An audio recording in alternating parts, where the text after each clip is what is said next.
People talk about the importance of diversity data, but they don't know what that means in practical terms.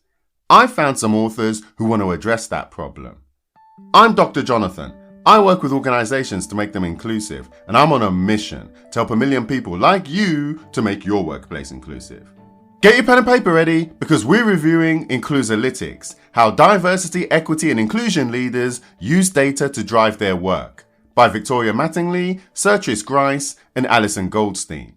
This is the third book that we discussed in our book club in 2023. Make sure you sign up to our newsletter to find out about our next session.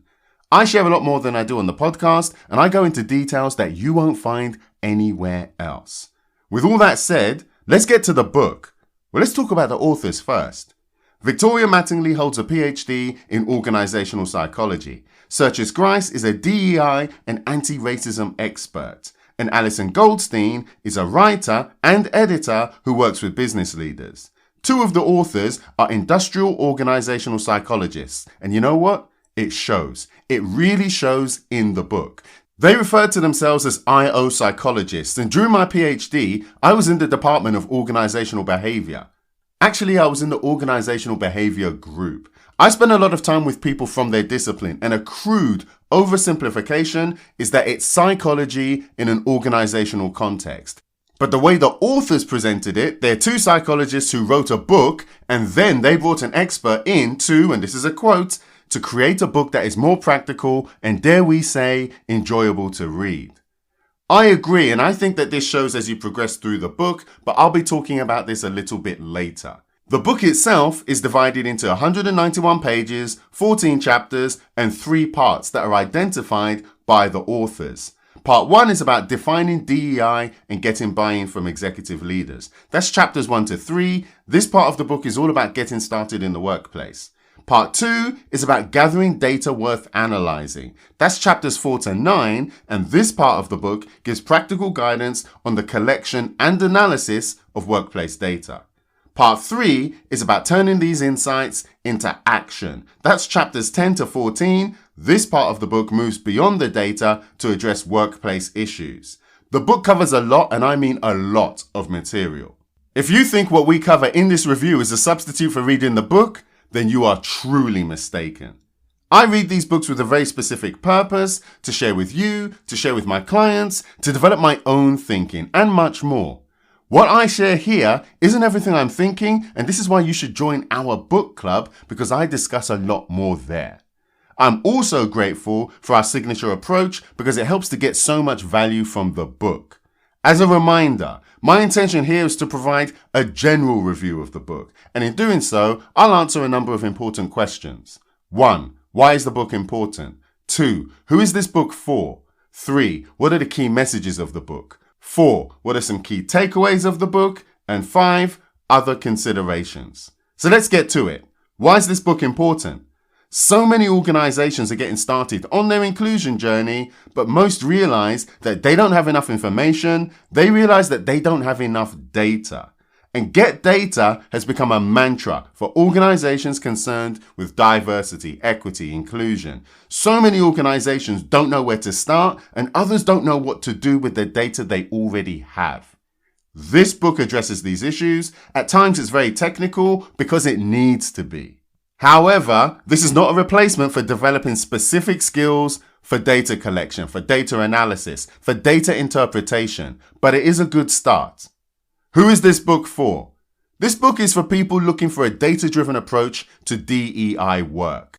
The authors said this and more. They're actually quite specific. They said it's for people who are, and this is a quote, building and leading diversity, equity, and inclusion efforts at your organization. They even provided a list. DEI practitioners, HR practitioners, senior leaders, people analytics professionals, DEI consultants, anyone else curious about how to take a more data-driven approach to DEI. Now, this makes sense, but as I mentioned before, some of the content of the book is quite technical, not technical enough for people who actually crunch the data. And perhaps it's too technical for those who just want the highlights. So I think this book is for anyone who plays a part in interpreting the data. Others may collect it, but this book is for people with the power to influence the narrative that emerged from the data that you've collected. Key messages of the book. The authors said their ultimate proposition is that when it comes to data, it's important to 1. Collect, 2. Analyze, and 3. Derive actionable insights. I love that last bit. However, the authors said it's not enough. It's equally important to continue this process in order to measure your ongoing process towards your DEI objectives. So this isn't a one and done. You need to do this all the time. And this resonates with me because I'm always talking about ongoing improvement. I'm always talking about insights. Just so we're clear, I think of an insight as an understanding of a relationship that either sheds light on a problem or helps you to solve a problem. I made a whole show about this. I think that in the 21st century, insights are rare, but information is common. Now for the key takeaways. We changed the format of this. I spoke about it in the book club. Have you checked out my 60-second book reviews? In case you haven't, in October 2022, I reviewed 30 DEI books in 30 days using a 60-second book review format. And people liked it. People really enjoyed it. And I cover the questions you know and love in 60 seconds. Why is this book important? Who is this book for? What are the key messages? What are the key takeaways? Other considerations? People really liked it and they wanted more. You already know that we've got the book club, but people wanted even more than that. So I did a bit of market research and engaged with some of the people who were up for it, and we launched the Element of Inclusion Book Insights. Every 2 weeks, I share a book breakdown, not only using our 5-step signature approach, not only weaving through my own insights, but I share some of my personal notes. And I've got a method for that. We call it the 5-4-3-2-1 method. It does sound gimmicky, but it really helps us to get value from the book. And it's 5 memorable quotes, 4 relevant stories, 3 practical activities, 2 useful frameworks, and 1 alternative perspective. Now, if you want to subscribe, go to premiumbookclub.elementofinclusion.com or check out the show notes. Now, the reason I bring all of this up is for the key takeaways and other considerations. I'm going to give you 1 quote, 1 story, and 1 framework. So let's start with the quote. Construct confusion. At the beginning of chapter 2, the authors picked up on a frustrating phenomena that I do my best to avoid.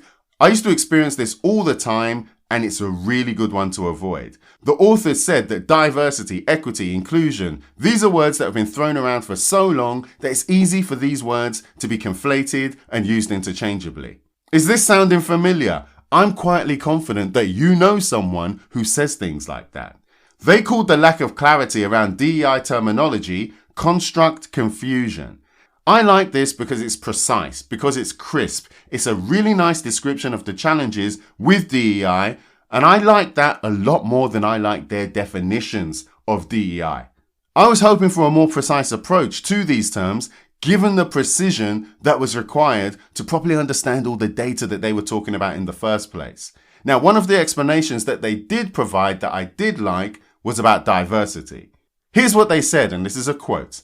Diversity is the presence and amount of difference within a group setting. For our purposes, that setting is work. So the more different races, ethnicities, genders, cultural backgrounds, etc. that are present in a workplace, the more diverse that workplace is. I like the way that they didn't rely on ambiguous metaphors, which so many of these books do. Metaphors often leave too much to the imagination, and this is what leads to this whole construct confusion. But the way I constantly avoid construct confusion is by repeating what I mean all the time. We tend to talk about diversity and inclusion. Diversity is a management approach that recognizes that as individuals, we have differences and there is value in those differences. Inclusion is a systematic business strategy to ensure that everyone shares the same advantages and benefits. Everyone can perform, everyone can belong, everyone can reach their potential. I say that all the time. We say that all the time. Now, you don't have to agree, but you're probably not confused. That's what I want for you. Next is a story, and it's make sure their data matters. You know how at the beginning of every show I say, I work with organizations to make them inclusive. Well, I've got a company, a business, and our company provides research, training, consulting. I already do all the technical stuff that's described in the book. They even mentioned thematic analysis, which is something I describe in painstaking detail in my thesis if you want to know how I do it. Now, All of this should not be a surprise because, like them, I can conduct research at the highest standards. But one of the most dissatisfying experiences I have doing this work is related to the issue raised by the authors. You would be so surprised how many organizations go to the trouble of doing the data collection, doing the analysis, doing the work to get these important insights, and then they don't tell anyone afterwards. This is frustrating for everyone involved because they've done all the hard work. It's not easy to get leaders to buy in, and the authors dedicated a whole chapter just to this issue. It's not easy to collect data that hasn't been corrupted or biased. It's not easy to interpret it with integrity in a way that leaders use. Now, organizations that achieve this should be applauded, but they should also share the results of what they've done. It's important for closing the loop and reminding employees that their contributions are valued. The authors said, you need to be doing this all the time. I completely agree because if you fail once, it really compromises your opportunities to do this again. And if you're smart, you will avoid this problem. And now we're going to end with a framework. And they called this a DEI readiness model. Now, I smiled when I read this because the authors acknowledged that there are so many models, there are so many frameworks out there. When they say model, they meant a maturity model. And maturity models are frameworks for measuring an organization's maturity in discipline X. They typically have 4 or 5 steps in a hierarchy, and it was as if we were all in a movie and the authors were winking at the audience through the camera. They said, since this is our book, we're going to share our model. I want you to think about where your organization is in terms of this DEI readiness model. And it had 5 stages. Stage 1 is compliance. This is when organizations follow the rules to meet their legal obligations. Stage 2 is awareness. This is when leaders understand the business case for diversity and are committed to doing whatever is necessary to advance DEI in their organization. Stage 3 is function and structure. This is when a dedicated team is in place to oversee progress. Stage 4 is action and accountability. This is when people are held accountable for the progress when it comes to diversity, equity, and inclusion. And stage 5 is integration. This is when DEI is fully integrated into business operations. Like all maturity models, this made sense to me. Where do you think you are in terms of this model? By the way, I thought the awareness stage was a little bit misleading or misaligned with reality. You know as well as I do, there's plenty of organizations that are raising awareness, but they're not committed to doing whatever's necessary to advance DEI in their organization. I think this is where Flags Food and Fun as a strategy is a useful hiding place for people who want to claim they're building awareness without doing what is necessary. I don't think awareness means an organization is committed to inclusion. What do you think? Finally, I want to give you an alternative perspective.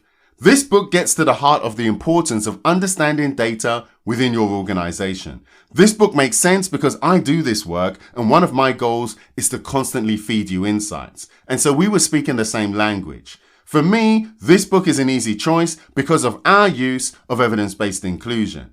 And we think of this as a thorough system for making better decisions that considers the scientific literature, data from your organization, stakeholders affected by your decisions, and professional expertise. The premise of this book is focused on data from the organization, but I felt that this was diluted as the book progressed.